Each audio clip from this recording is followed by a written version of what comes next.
fellow student at a school in KZN, and that led the authorities to intervening. This was an incident that happened in November last year, but we're seeing commentary from authorities now only, and a promise to investigate what had happened in that case, and so much has changed for the families involved. So he's using this hashtag in a very interesting way that allows for meaningful social media activism. For a long time, the question has been posed as to whether or not social media is effective as a means of activism. And I think he's given the whole notion of social media activism a new sense. Good afternoon, Tumi, welcome. Hi, Azania. Thank you for having me on your show. Yes, now we're saying social activist, the creator of CountryDuty, but you're a corporate lawyer. That I am. It's what I do for a living, but I think with CountryDuty, I try and do my best where I can. Yeah. So how did it come about? Because I do remember it loosely a couple of months ago, and particularly I think it grew in prominence after the reshuffle. Indeed. As you correctly said, with the reshuffle, we had a situation where most of, the presidency website or any government website for that matter would issue statements around about 10 and 11 o'clock at night. And there was always talk amongst Twitter followers that, some people have to cut the country lest we find ourselves in another country for that matter, be it in connection with the Gutas or any other matter.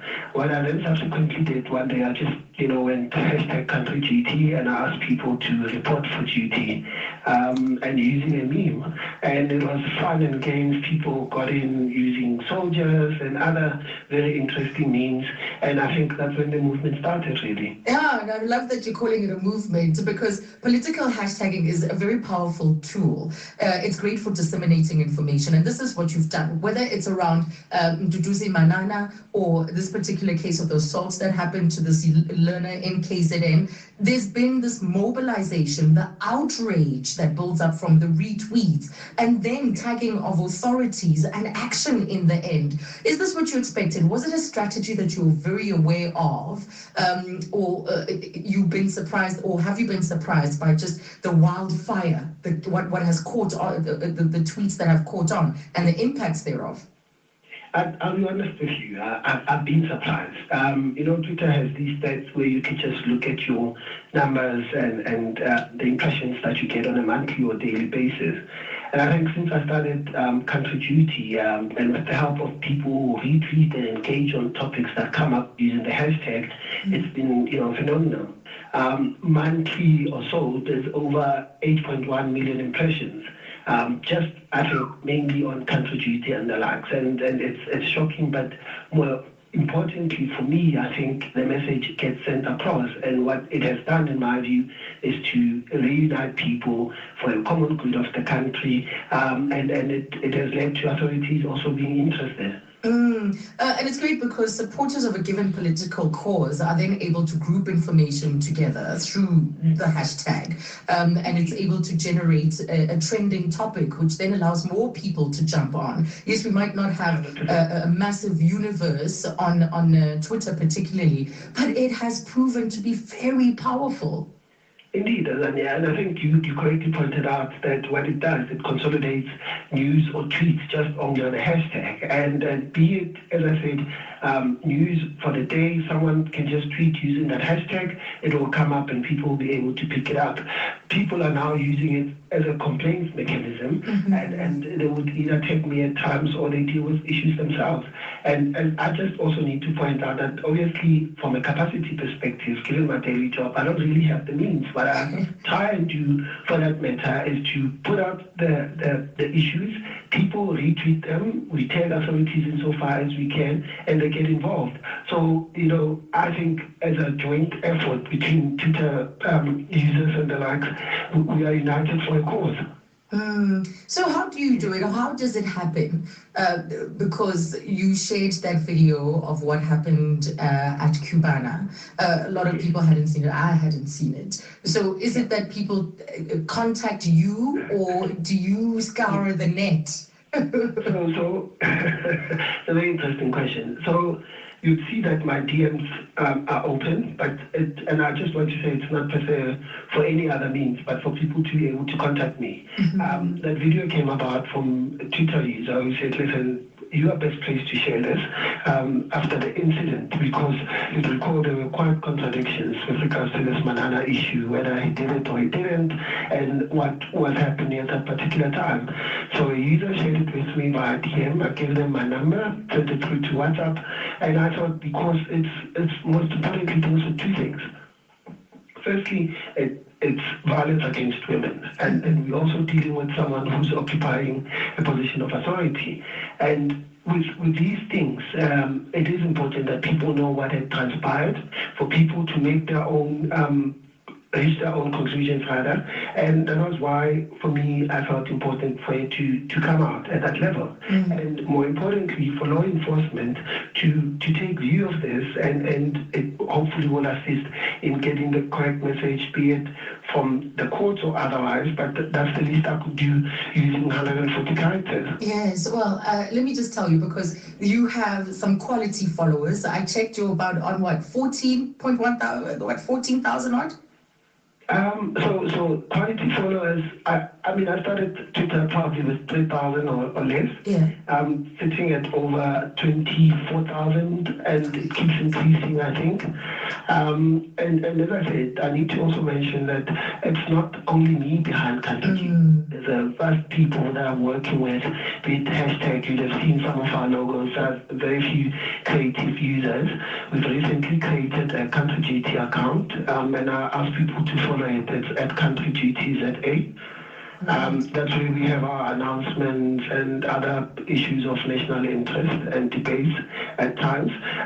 My account is out there, and as you've pointed out, but it's really an interactive tool, and I think, it has now moved, or it's in sync with the politics of the day, making authorities aware of what is happening that they may not usually know of, and coming support and uniting us. Yeah, and your tone is so generous as you say things that they may not know of.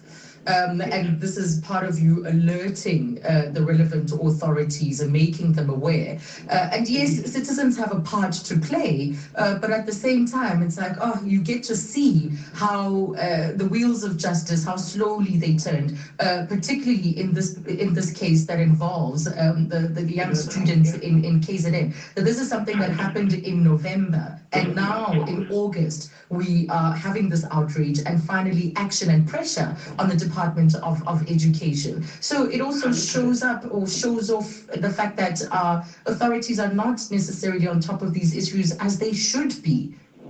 Yes, and that's true. I mean, and I should also be honest and mention the fact that this video, for me, people kept on tagging me to say, please, can you look at this or share it with a view of getting, authorities to intervene. And I had to make a judgment call, given that these were minors that were involved, and the fact that we now also want authorities to intervene. Little did I know that this incident had happened in November already, but I then made a value judgment, and I said, I shared it. And I said, this is what's currently happening, and the Department of Education picked it up. As you would know, the young guy was in court today, which is postponed, and at least positive action is being taken. I also need to just mention Ganiso, who was also instrumental in locating the school, because he did the groundwork insofar as after the video was posted, he went in, he found where the school was, we worked together in trying to get the information and putting it out there. And I just want to say he's done very well, and it's his country duty part insofar as that is concerned. Right. On the one hand, Twitter can be a very powerful tool for political activism around the world. I think it's proven this around the world, and we're getting our own sense of how powerful it can be within the South African context. But it's also important to remember that the social media is a means, right? It's not an end. So beyond that, are there actions that you participate in as CountryDuty? You see, we've seen the formation of all sorts of movements in light of what's happening politically. But as I was saying, that it is a means and not an end. What are your thoughts around that? That's true. So CountryDuty is non-partisan. I think that's one thing that I need to mention. Even with your EFF beret, sometimes in the profile picture. To ensure that I do not promote EFF propaganda, if it is, because I mean I'm saying propaganda and I'm using it loosely, not that the EFF spreads propaganda. You would know of the Twitter wars between Twitter and people and stuff, and propaganda in this instance is used loosely. But it's non-partisan. It's a group of people who are coming together to make their voices heard. And I think for me, where we're sitting with CountryDuty is it will, and it is getting the necessary momentum. We are trying by all means also to post tweets on solutions. You recall during Men Are Trash hashtag, where you had people, coming in and seeking help. Every day you would see people who've died or some who are abused by their partners. And I then at the time decided that one should start Not In My Name hashtag. One would call out corporate SA to provide transport to their employees, especially females who are knocking off a little late. And I've received positive responses where, some corporates would respond and say, listen, this is what we're doing. In fact, some would not respond, but recently someone came on the DM and said, listen, because of the hashtag, because of your involvement, this major bank has now come up, there is transport provided, at least we are now safe, and we just want to say thank you for raising awareness. And that's for me the movement and the approach that we're getting at. It's not really about politics all the time, but it's about finding solutions for everyone. Yes. And to the extent that we can. Tumi, a quick one before we go to news. We're also living in a political climate where people are being threatened. People are being threatened for doing their jobs or for the ethical positions that they have taken. Have you experienced anything like that? May I say, yes, I have. But even though it is not as intense, and I hope it's not going to be. And in my view, insofar as these threats are happening or most likely to happen, I hope people will see what CountryDuty is about. It's not to call out government or expose people. It's really to reignite, find solutions together as South Africans and ensure that there's accountability insofar as certain things are concerned. So I try by all means to keep safe. And as I said, if really, and I have people who are in positions of authority that are following me, we can speak over DM from an information perspective without it going on the timeline so that it's solution driven and the like. And I think if we do it together, we'll definitely achieve the set goal. Yeah. Matt Naidu says, I'm so proud of Tumi Sole, a contemporary revolution. Aluta continua to me. Thank you for your time.